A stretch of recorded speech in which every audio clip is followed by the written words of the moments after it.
Hey, what's up, everyone? It's Saul here, and today I'm kind of doing a last minute stream.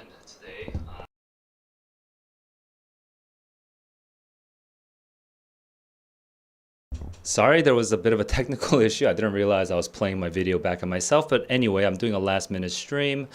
August SAT is coming up in 2 days.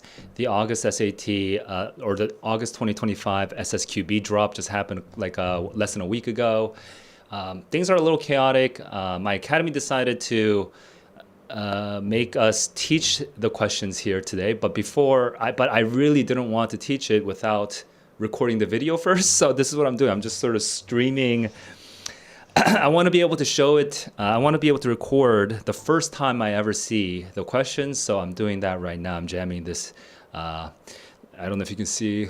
I have like, I'm having like breaking out with acne and stuff because I'm not sleeping well. But with this time limited constraint, I'm going to try to get through the information idea questions so that I can genuinely show you the very first time that I've ever seen these questions. So we're going to go into that today, right now, actually.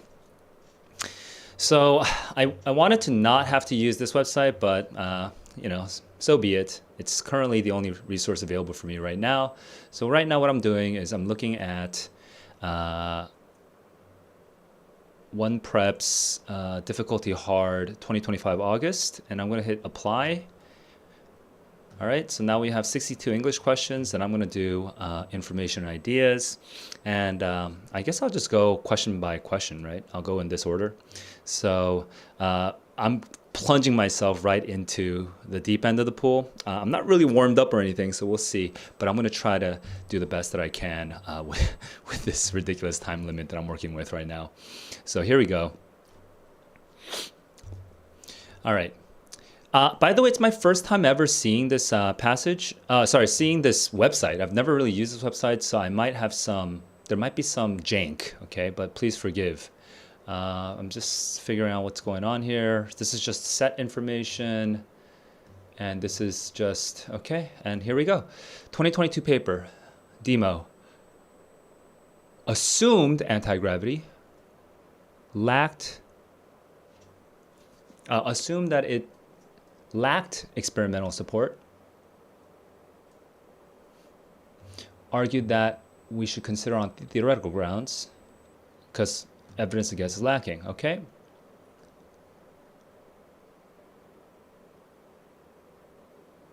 Anti-hydrogen, which feels like antimatter.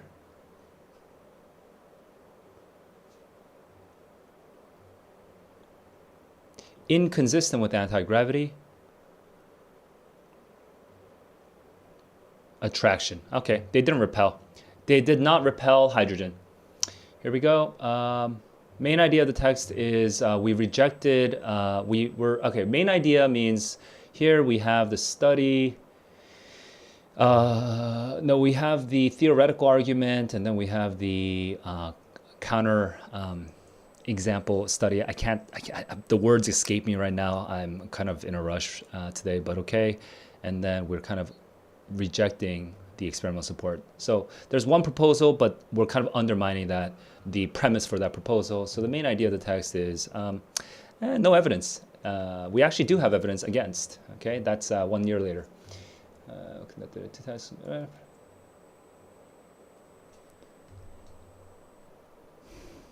Nope.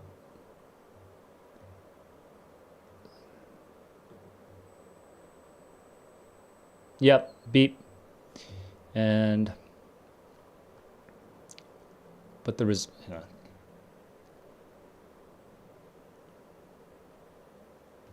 unambiguous. Okay, well, no, that's never there. And then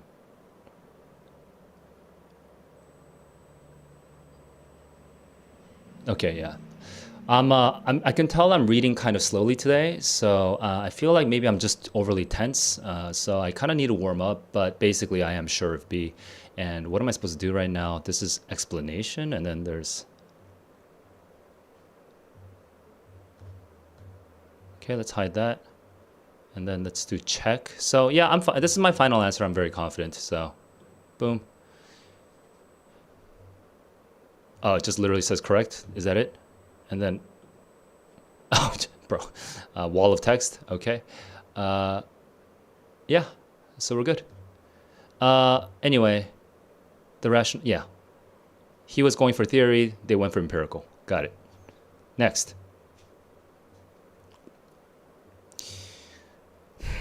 Slowing down. Of listening to my own advice. Many people have an intuitive sense.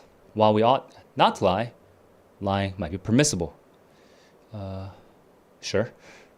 If this intuition is correct, and we don't have an inviolable, like a sort of absolute duty to speak truthfully, then what is the reasons for not lying in the first place? Yeah, if there's a chink in the armor, then how come we even have the armor?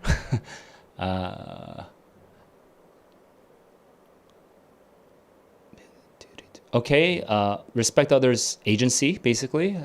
False beliefs constrains agency, so we should not impede true beliefs. Okay, we want to increase true beliefs. We want to decrease false beliefs because that decreases agency. Qualification, unless true beliefs prevents some other issues. Okay, main idea text.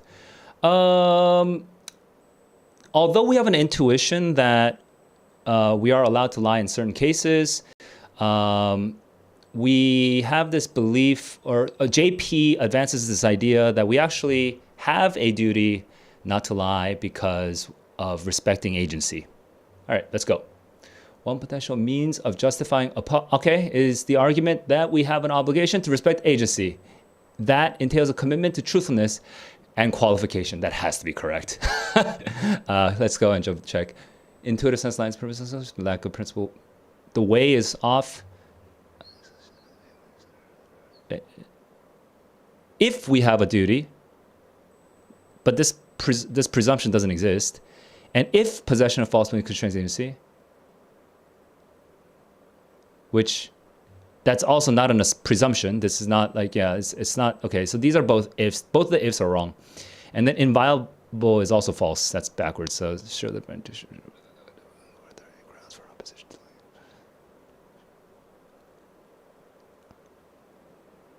I mean, the only reason I'm actually reading all of this is because I'm not really under time constraint. That makes it it makes it weird, right? This is not like my usual streams where I'm under time constraint. Normally, this is so correct. Why would I even read this? But might as well. I'm already here. Then it's unclear whether there's. I mean, this is only the first half of the passage. All right, done. A. Next. Jürgen, capitalism, Africa, before colonization. Capitalism is supposed to be external and imposed on Africa, according to JK. Because they rarely discuss pre-capitalistic, pre-colonization, but here we go. Predated colonization, okay? And then one reason for the discrepancy between A and K is they focus on longitudinal. K focus on longitudinal from archives, which we don't have in Africa. Got it. Which statement about A, which is the bottom, can be best supported? They probably do not focus on. Yeah. So this is the premise. This is their conclusion. This is their conclusion. Their premise is they don't focus on longitudinal economic data. Here we go. They likely make use of different types of evidence than the historians in capital. This has to be it. Methods for longitudinal false. Which activity? No, we don't know about categorization. And we don't know about benefits. So that's correct. A has to be correct. Next. The Fynbos shrubland is a diverse habitat found only in South Africa. Okay. Next to a forest. Okay, shrubland. Okay, South Africa. Okay. With no transition space between the two. Okay, they merge. Okay, thin, long root systems, large distances. Okay, so they're like, got it. They're like zerglings.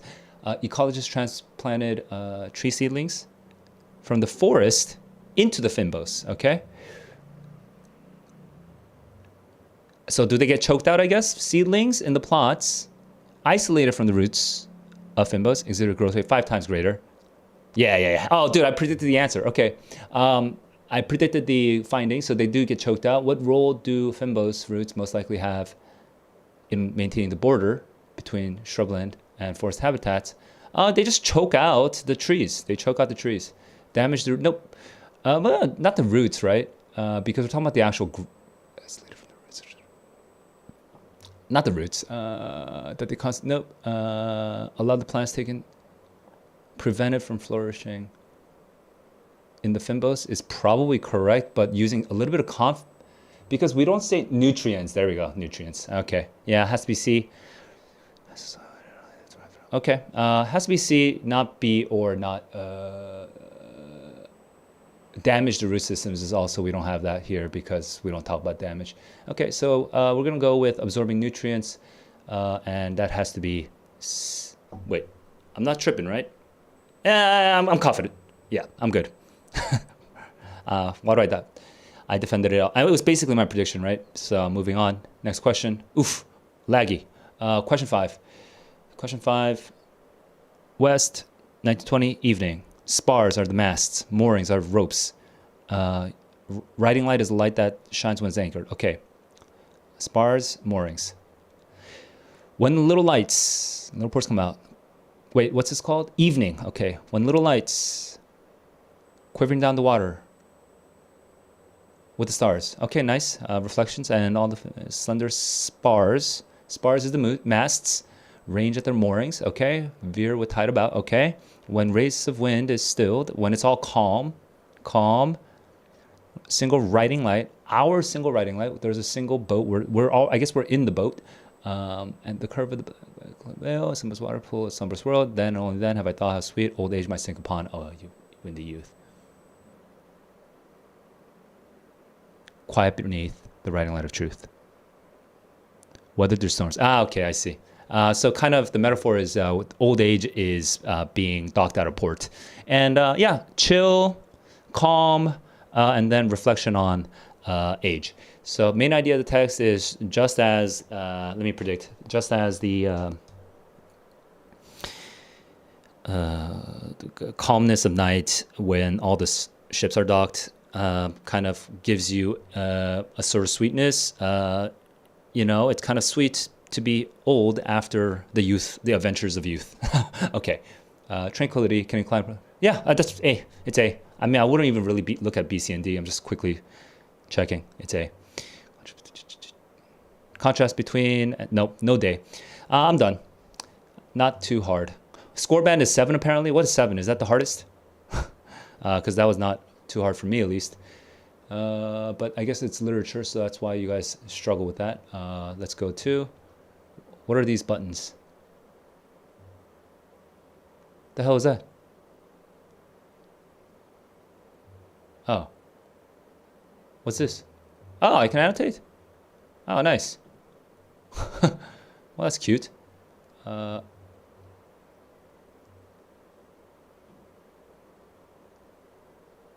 Anyway, I guess I should just go back to the question.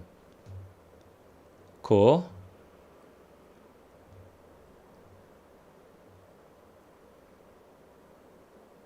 I guess score band 7 is the hardest, right? Yeah. All right, back to question bank. Here we go. Cool. Let's go to hard again. Let's go to 2025 August again, and let's do this. And you know what? This time I'm gonna command tab so I can keep it open in a different window. So I just did central ideas and details. Here we go. Command of evidence. Let's go.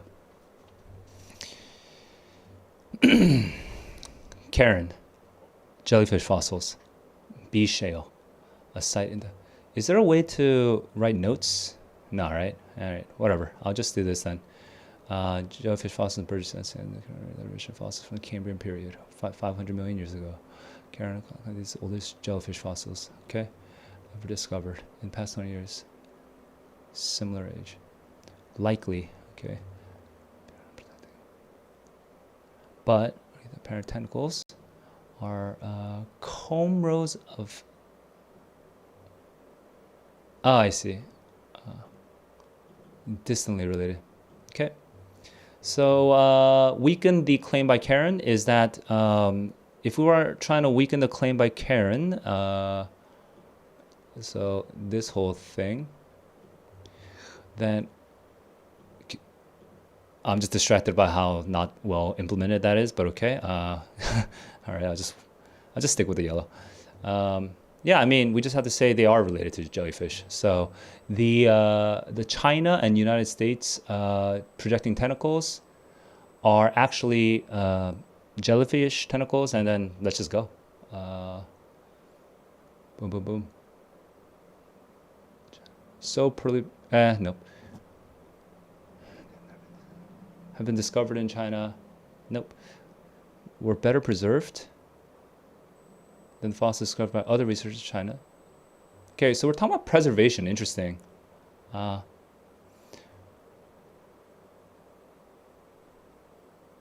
well, I mean, I guess it's just this then. I mean, we're literally just attacking this one claim. I mean, like if we're focusing on preservation, I guess, and okay, I'll just double check. Did I miss anything? No. But they're not she makes a positive argument that it is ctenophores, and we just have to say they're not ctenophores. Okay, so that's B.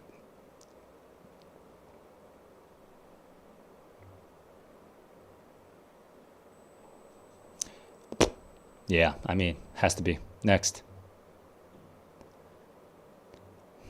Mimesis. Representational art. Oh, I should just use this. Okay. Visual, depict the real world, is foundational concept for the philosophy. Okay. Imitation, but this is reductive. Derivative. Wait, hang on. Implies that copies. Okay. And is derivative. Reality that exists prior.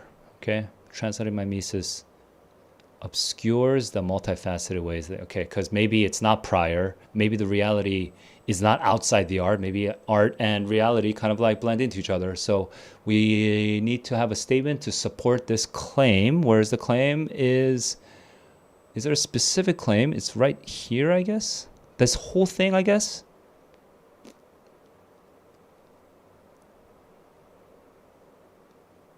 Okay, it's the whole thing. Oh God. Okay, yeah, but it's basically, my prediction is the Greeks understood art and reality as kind of like, porous. Here we go.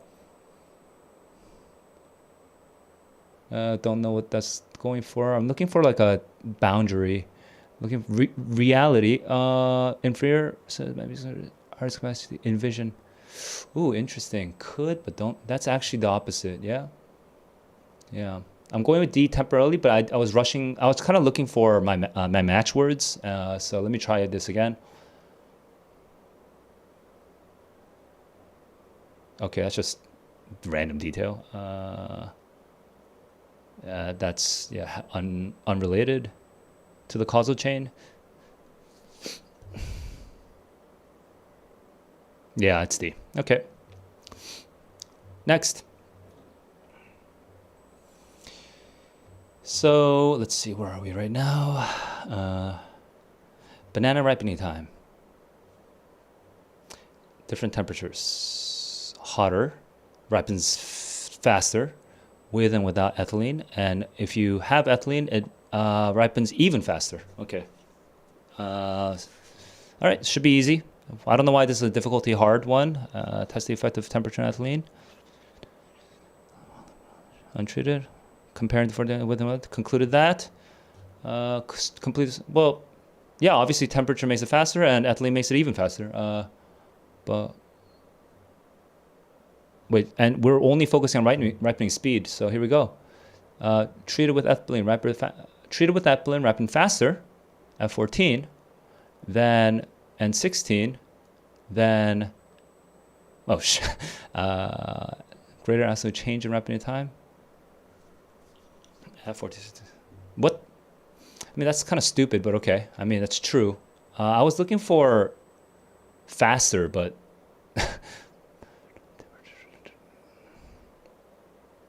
Okay, why would you make that? Okay. Now it's forcing me to just double check everything, but yeah, I guess I have to check the facts here. So yeah, I mean, this is different absolute. This is +3, -3, -3.5, -3, and -1.5. And so it's -1.5.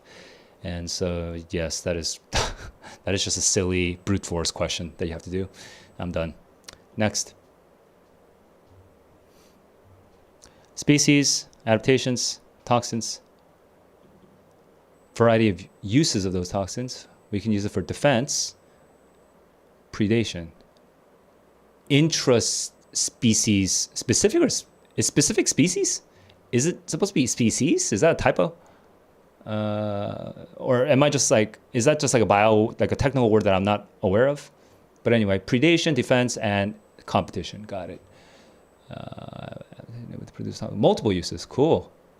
Venom by the scorpion, prey, that's predation, inhibits the growth of the bacteria, so that's defense, predation, defense, particular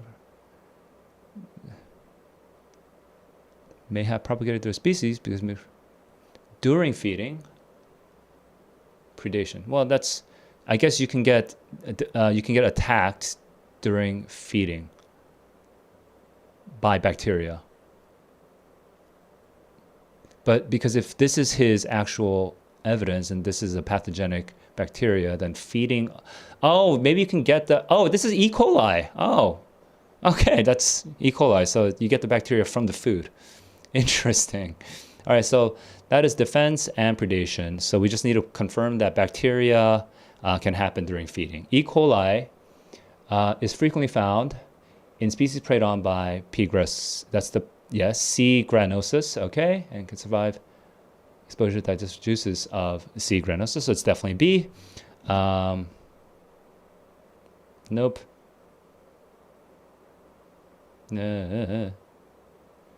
Yeah, I mean, duh. Okay. Data sources, cool. Sources are the 4 instruments for Neptune temperature analysis. These are just the sources at locations with types and years when they were active, I guess, when they were analyzing the temperatures. Okay, cooled significantly between, all right, so where's 2003 and 2020, okay? And then conclusion. Infrared, where's that? That's here, and that's spectroscopy. Yep, perfect. So easy. The earliest example of was obtained. Wait, what? Is this a hard? For real? Anyway, the earliest of spectroscopy was 2006 at Visor. 2006 at Visor. No way. This can't be a hard. Bro, no. Can't be a hard. That must be miscategorized. Okay, here we go. Jasmonic and salicylic. Oh, you can't. Well, whatever. In tomato acid levels. Wait, we have 2 different acids, and we have levels, and then we have a control, and we have air from a white fly free plants, and then infested. That's confusing. Exposed to air, white fly infested plants, and then infested, and then there's like some weird. Oh, exit. Okay. Oh, I'm back.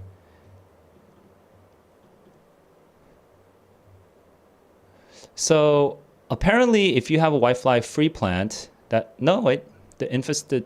Okay, so this kind of makes sense. I think when you are infested, if you have an exposure from a plant that is infested, then maybe, I don't know, you produce the acid to help,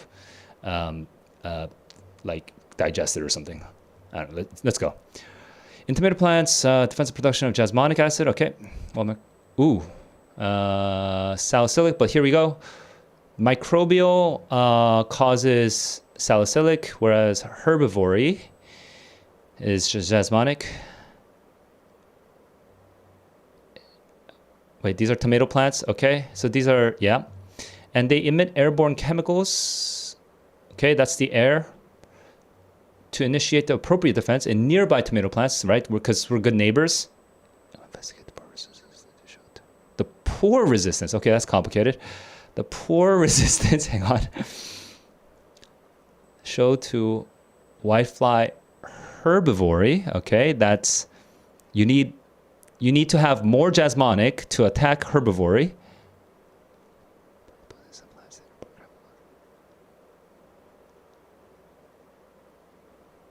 From Wi-Fi free plants. Wi-Fi infested plants. And then infesting both groups. Oh, so here's what's supposed to happen. If you infest your neighbor, then you should increase. If your neighbor is infested, then you're, by being attacked by these, oh, I guess the whiteflies are eating, okay. The whiteflies are munching on the plants. So that when the whiteflies are munching on the plants, then and on your neighbor plant, then you should be creating Jasmonic. So let me actually check that right now. When we're creating Jasmonic, right? We're supposed to create Jasmonic, and what's happening here is when you're exposed to the okay, so this is the problem right here. When your neighbor's infested, you actually, for some reason, go dumb, and you actually produce less Jasmonic than the control, which is weird. That's the anti-evolution. Hey guys, the researchers concluded that whiteflies induce chemicals that cause other tomatoes preferentially defend against microbial. Okay, which is microbial, hang on, that's salicylic. So when you have it, so I'm supposed to look at the black because I'm looking at whiteflies inducing, and then, yeah, I'm supposed to, yeah. We actually produce more salicylic than Jasmonic. Okay, so my prediction is we produce more, we're supposed to produce more Jasmonic, but we actually produce less, and we produce more salicylic instead. Here we go. When exposed to air from whitefly infested, they produce less Jasmonic. That's correct. Than salicylic, sure. Less Jasmonic than salicylic, correct. Whereas when plants exposed to air from Wi-Fi free plant, why are we talking about them right now? That helps, right? But that's just additional information, right? That wasn't actually the claim. They proved this about, no, that's actually just wrong. Okay, so let's keep going. Infested, when exposed, infested, less Jasmonic, oh, that's correct, than control. Correct, yeah. Whereas when plants were exposed to...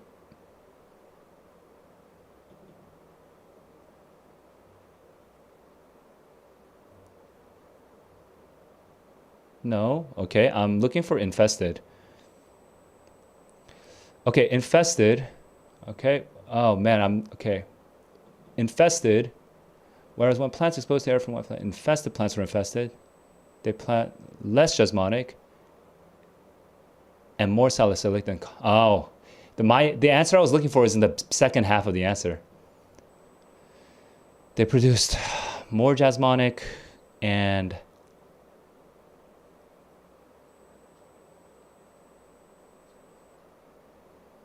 yeah, that makes sense, yeah. And then when they were exposed to air from Wi-Fi, infested, less Jasmonic, and more salicylic. Yeah, that is correct. Wow, that was a lot of work. Yeah, that's correct. Wow, that was a lot of work. That was so much work. Hey, what's up, guys? Yes. Neurologist. Let's see.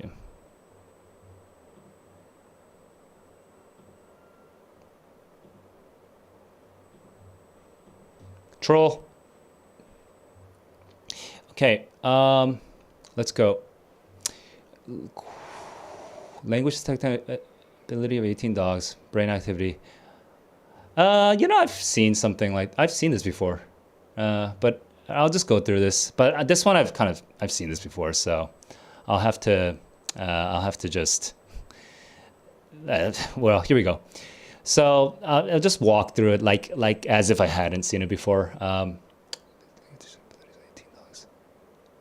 18 dogs, language detection, brain activity, 3 recordings, Spanish, Hungarian, randomness. That doesn't resemble human speech. Familiar with Spanish or Hungarian, but not both. Difference in and that. Okay, this doesn't show up, right? But we're supposed to connect this to brain activity to language detection, and we're supposed to connect speech from non-speech. So I should do this in blue real quick. Speech, non-speech. Which one's speech? Speech is Spanish and Hungarian, and non-speech is the random fragments. I'll do that in pink. So, all right. So, I mean, this one I've seen some version of this before somewhere. So, team's conclusion. The conclusion is the anatomy will affect their ability to distinguish Spanish and Hungarian. So basically, you're going to look for the same kind of brain. Basically, if you have a certain kind of anatomy, then your brain activity becomes similar, whether it's Spanish, Hungarian, or fragments. Okay, Beast Boy, what's up?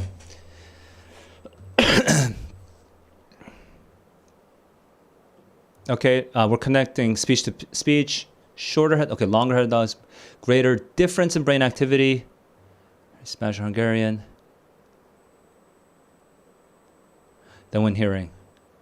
Yeah, so apparently, shorter headed dogs are apparently better. So I guess it would be B. Let me just double check all the other ones.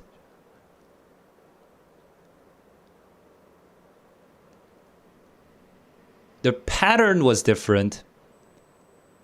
Oh, wait, but this is the language they're accustomed to. You're supposed to have them compare the non-speech, I guess. You have to have non-speech to non-speech if you're going to do that. So comparison error. Accustomed to, then we hear the other language, which is speech to non-speech. So it has to be B, and we're done.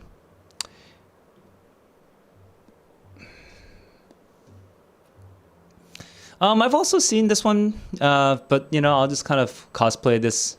Here we go. I'll cosplay a first-timer for this one. Water flowing around an obstruction creates vortices of varying size. Detecting the vortices, size and position of the obstruction. Okay, so the vortices are a proxy for the size and position of the obstruction. Okay, and the obstruction is like a rock, right? So we have like a rock, creates vortices, and then they help us figure out where the rock is.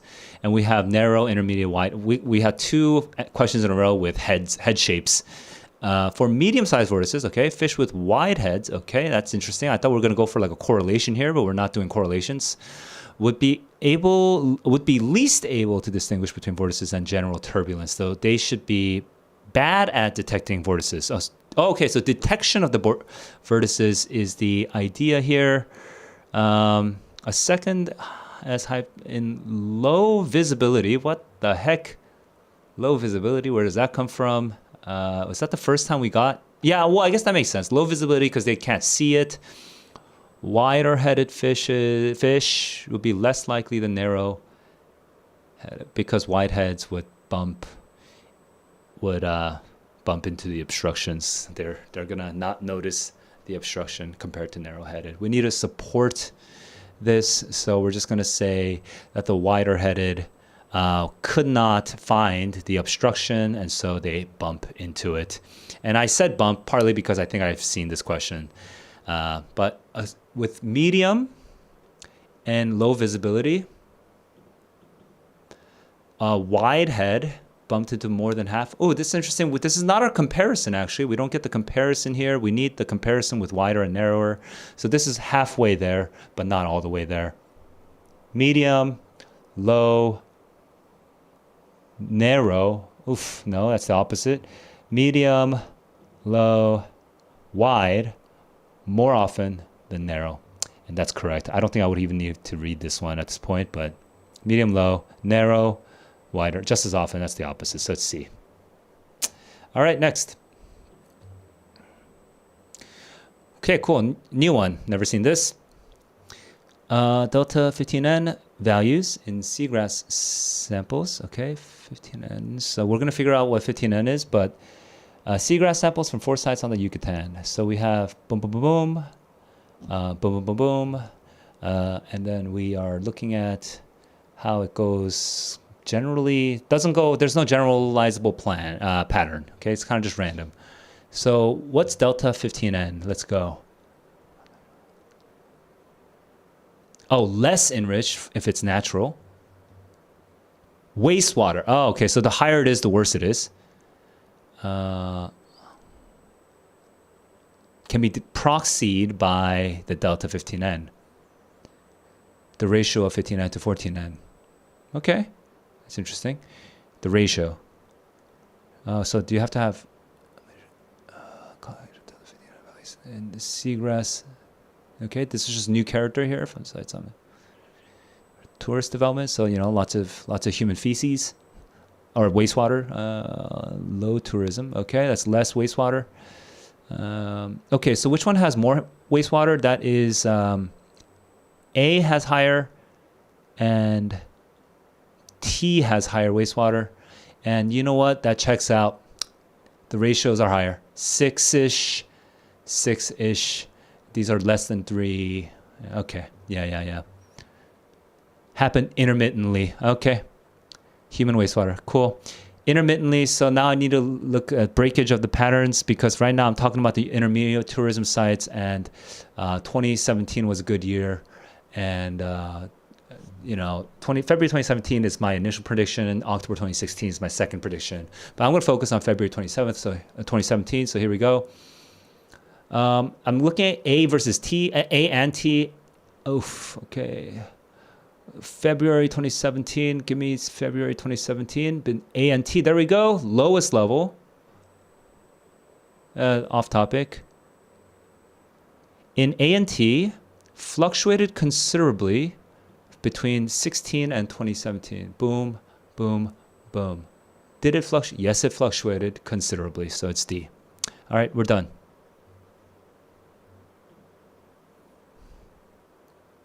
That was a fun one. Is it loading or not loading? I'm confused. Oh, okay, here we go. Final question. Whew. Manipulating the space between products can influence the views of the products. So yeah, I mean, usually same products in the same generic retail settings as more valuable when there's more space, right? When the product to space ratio is low, so that's when space is high.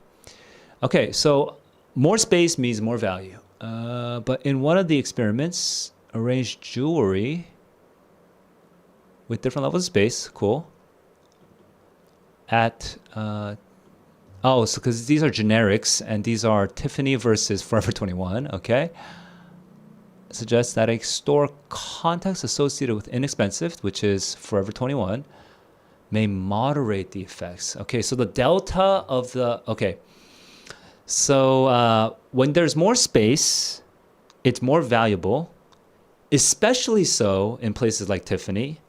When there's more space, it looks more valuable, but like just a little bit more so at a place like Forever 21. Conversely, when it's more cramped at Forever 21, a little less valuable, whereas when it's cramped at Tiffany, a lot less valuable. All right. Which finding would support the conclusion? So you just have to show that there's a difference in the amount of value perception change. Difference in the difference. There's a difference in the difference. There's a difference between the differences. Different go far apart to be substantially more valuable than. Okay, cool. Slightly. Oh, that's it. That's right there. That's right there. Wait, am I crazy? Space far apart. Yeah. Nope. That's right. I'm just gonna check the others, but that is it. At both Tiffany and Co. We're combining both of them, and that's already wrong comparison. Okay, so similar in value is talking about the absolute value, which is already more value. I mean, that's not better than this. So that's kind of confusing actually, because it does make it seem like Tiffany and Co is more sensitive somehow, because of like. But part of the problem is that it's focusing on the value, the actual absolute value of the value, instead of talking about the comparison here, right? This is mixing. This doesn't give the space far apart versus space close together comparison, whereas this does. So it has to be A. But I mean, I'll still.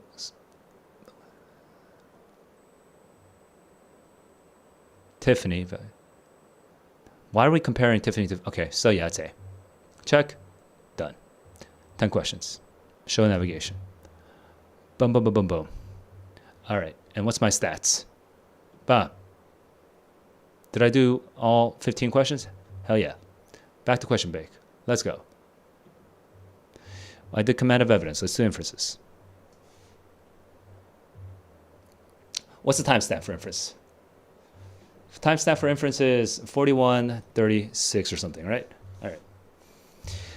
Inferences. Okay. Let's go. We have 6.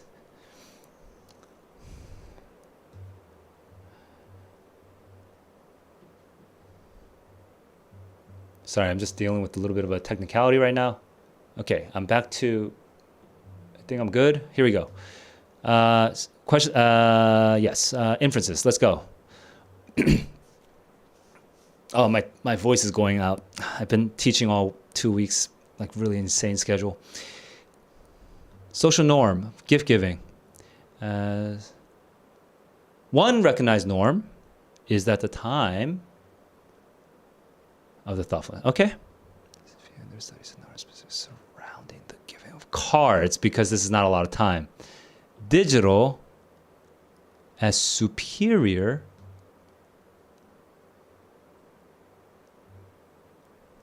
more socially acceptable to give physical. Yeah. Duh, because it's more time.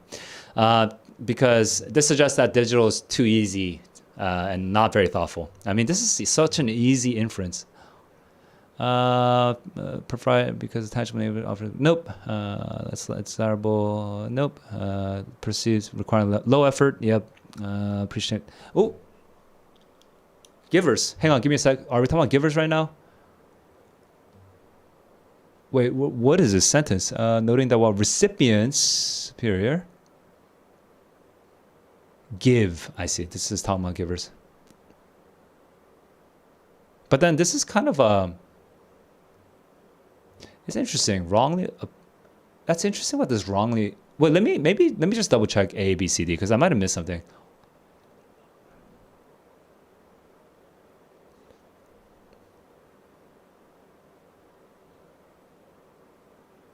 Okay. Ownership is off. Unless. Oh, dude. I'm getting shoveled into dog, dude. Okay. I don't really like. Let me see what's happening here. Gift givers perceive digital gift cards as requiring low effort. Correct. Wrongly assume will appreciate them less, because the wrongly assume is this part. I kind of don't like that little slippery trick, but I mean, it's the only. I mean, it's correct. I mean, it's the only one that works, but wrongly assume it's a strong. I mean, I wouldn't have personally put the superior here as directly against this thoughtfulness, but fine. Like superior in terms of usage, right? But why is that connected to? I don't know. I feel like it's a little unclean, College Board. I feel like that's getting a little being too clever here, and this feels like when I'm playing. To me, this feels like one of those games where, like, what's a good example? To me, it feels like I'm bowling with bumpers, right? Like, I want to just get a strike, boom, but then I have to use the bumpers of A and B and C to get to D. And like, I don't want the bumpers. I just want it to be a clean answer. But I can't. This is physically impossible to strike because it doesn't clearly. Anyway, okay, I'm complaining. Never mind. I mean, whatever. Rant over. Moving on.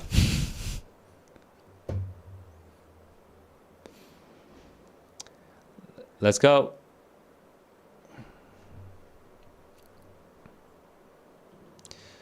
So it has a small range, okay, and makes it vulnerable to extinction. Most at risk, okay, especially vulnerable. Ecosystem, okay. Traditional is single species, but ecosystem is a more modern approach, and you're focusing on the complex, multifactorial interactions between the geography and the species of an area, okay, and better outcomes for all, including the mammillaria. The single species could actually be less effective than the ecosystem-based approach. Wait, what? Where's the better? All right, I need to read slowly. Lead to a better understanding of distribution off. Better how climatic changes, sonora, may reduce the number of species competing with. I mean, that kind of makes sense. That's climate, and that's climate. Sonora is that location, and reduce the number of species. Yeah, okay, that's interesting. That was a very backdoor answer, but got it. That makes sense. Shift the focus of conversation. No, shift the focus. That's literally the opposite. If you are literally focusing on, okay. Other species. Okay, this is hyper specific on. Oh, my bad. I tripped out. Oh, dude, seriously, I almost made a mistake. Oh my god, I almost made like the dumbest mistake. Yeah, I'm supposed to focus on single species approach, and I don't know why I went here. Yeah, would fail, would be worse. If it changes in other species, yeah, that works. Okay, woo, that was close. I almost made a mistake there. All right, here we go. Alpaca, domesticated, indigenous people, Andes, 7,000. Which wild species is it sent from? Vicuña. All right, I'm tripping right now.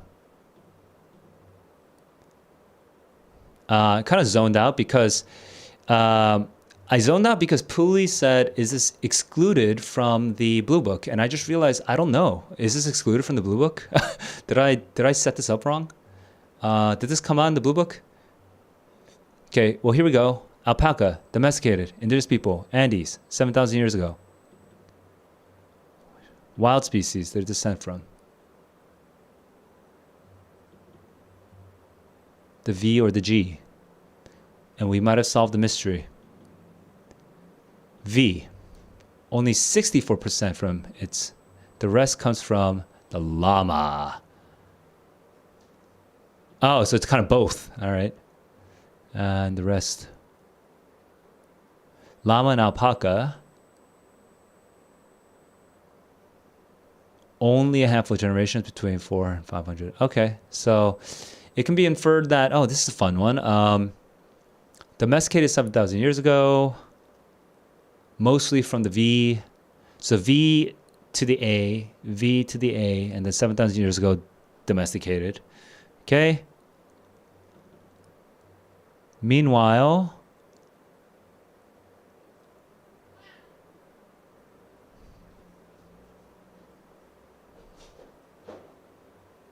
llama from the G to L,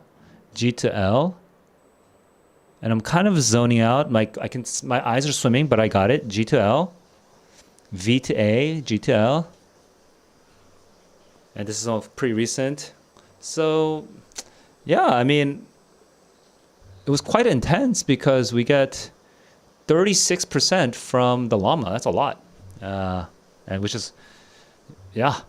So it can be inferred that if fans' findings are, so what's the inference? Give me a sec. I feel like it's already stated, but let me just state the obvious thing. The obvious thing is that it has both. It's descended from both. Here we go. Whereas llama may have involved the introduction. Yeah, I mean, that's B, because this is after 7,000 years ago. But that's not what I was predicting, so let me move on. Something greater genetic difference between alpacas and the wild ancestors than between... Oh, that's actually also factually true. Let me just double check. Alpaca in the wild, that's only 64%. But llama in their wild, that's 99%. That's weird. That's a strange inference to make.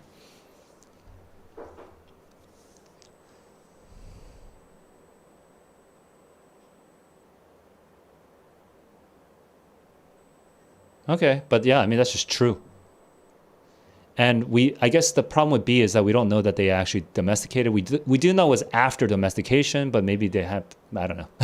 I guess we don't have evidence for domestication, so it has to be C, but let me just double check. All right, so that's done.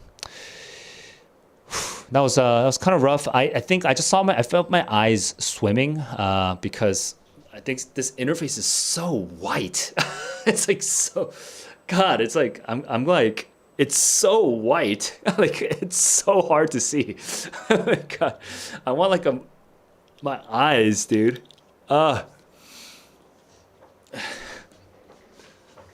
Okay. Here we go. Arthurian. Oh, dude, I've seen this. Okay. Or wait, I haven't seen this. This looks different, but let me go. Arthurian, derived from many sources, such as VSC in the 11th and CNO in the second half of the 12th. Okay. Sources of the Arthurian legends, which is the HKB, is 1130s. Hang on. So this is 12th. So this is between 12th. Okay. This is before. So HKB is before CNO. Okay, got it. HKB is before CNO. Some material from it was later adapted by the Ways into the... Oh. CNO and the RB are roughly the same time, and apparently HKB affected the RB. Okay, that's a lot. I'm trying to do this all in my head right now, but okay. But Wace didn't merely adapt history. Okay, he added to it as well. Fine. Introducing the famous round table, which suggests that V and maybe C. Okay, V and H do not have the round table.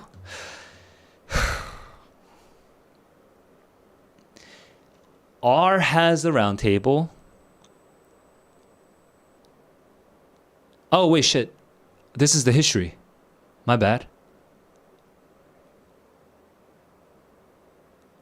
Oh, no, this is R. Wace is R. My bad. Oh, I read it right the first time.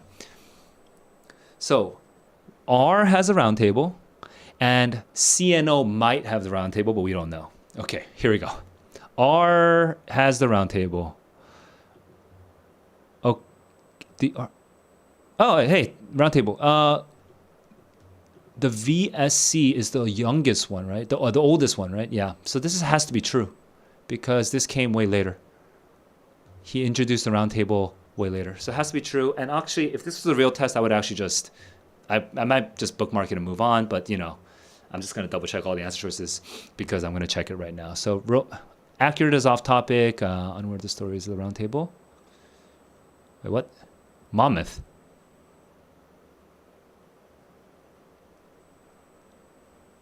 Oh, okay. Yeah. Oh, okay. The first half is correct, but this is ridiculous. It's probably the opposite. And then similar overall in the context. We don't know this. Yeah. So yeah, it's D. Next.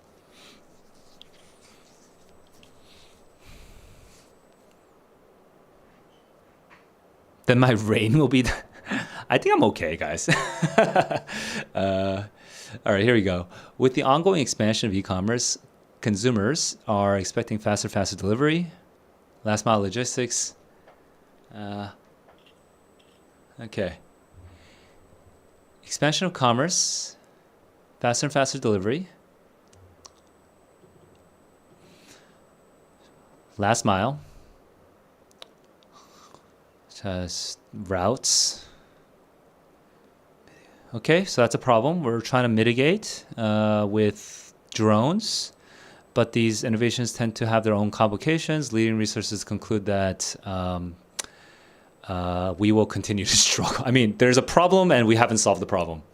So consumers are going to be upset. Like, what am I supposed to say? There's like nothing to predict here. Consumers are going to be upset.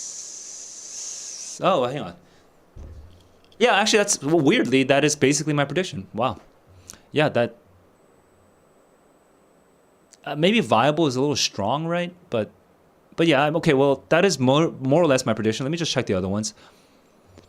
No, understanding is off topic.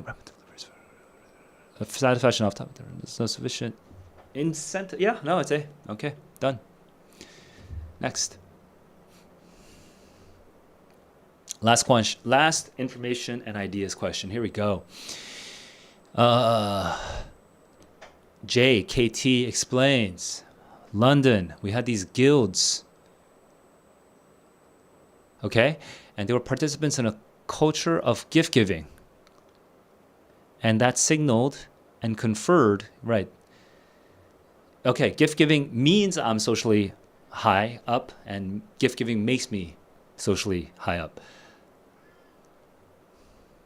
By the largest, okay? Wait, I'm gonna... Oops. Oh my god, dude, the annotations here are wreck. Such as... Anyway, whatever. Focus on the gifting of handmade objects. Hang on, one more time. Focus on the gifting of handmade. Oh, I see. Largest. Philanthropic. Okay, this is different. So we're focusing on the opposite of the largest guilds, probably, right? Within the craft guilds, which are composed of highly discerning producers, material cultures. Okay, it's kind of more artsy fartsy stuff. Okay, got it. Gifting of such objects may have targeted audiences, which maybe isn't so connected to the status conferring culture. So maybe that's a little different, right? I think that's a contrast here. You can reasonably infer that gifting of such objects may have a different effect than this, because this is not really for producers. Yeah, this is the more artsy fartsy people. So, but I can't tell. I mean, are those opposites, or are they working together? Or do they scaffold or do they not? I'm like, it's not totally clear, but I'm kind of ready for either direction right now. Let me make sure I'm not missing anything, but I think that is it. Okay, here we go. Ensure that the knowledge, ostentation, functioned as a way for maybe no. Oh, interesting. Yeah, I guess it was a little it was open-ended about the... Wait, what? That's just merely plausible, but I guess it does say may over here, so...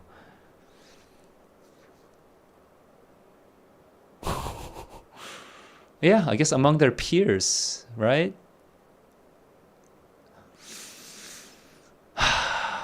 Maybe. Knowledge of the materials stayed within? Nah, because you're gifting. Largest? Nah. Greater? Nah. Nah, we don't have the... Yeah, so I guess it's just... Ugh. I don't know. I feel kind of funny about it, but I think I have all parts of this answer choice defended, so I think I'm done. Yeah. All right, so that's my stats now. Okay, so I got 21 out of 21, and I think I am done with information and ideas. Okay, guys, I'm gonna do the craft and structure pretty soon, but I'm gonna take a break before then. Just want to say to anyone who's just joining, maybe if you're here right now, you're gonna be taking the August SAT. Okay. Good luck. Make sure to lock down your test-taking approach. Don't try to do anything new or experimental, don't panic and like change up your approach on test day. Okay, just have a clearly defined approach that you're going to implement on the August SAT. For anyone who is seeing this kind of later after the August SAT, and if you might want like a full live annotation on like a PDF with everything showing exactly what's happening in my head and like step-by-step explanations of how I'm processing everything in real time. I'm going to have these detailed walkthroughs in my course, the Predict and Match course, and I'm going to go through the entire SSQB in my course, where I talk about here I'm kind of just on this like little website, so I can't show you everything that's happening in my head. But when I go through the entire SSQB in my course, I'll be doing it on a PDF, and you'll be able to see and follow along with every movement, with every movement in my head, basically. So if you are interested in that Predict and Match course, go ahead, click the description down here. Okay. And good luck on your studies with the SAT. Let me just quickly see if I missed anything in chat. I am not in the U.S. right now. I'm in Korea. I'll be in the U.S. This fall later on. I think I'll be there. I'm thinking I'll be in Boston during Thanksgiving and in LA October and November. I'm not 100% sure yet, but I should be in LA October, November, and Boston at the end of November, I think. So that's me. Let's see, is there a chance these are coming up in the on the real test? I'm gonna assume not. They literally released this 1 week ago. Probably not. But then again, who knows? The College Board will do College Board. The College Board be College Board, and sometimes they're just unpredictable, So that's it for me, guys. Until next time, keep on learning, keep on growing. Peace.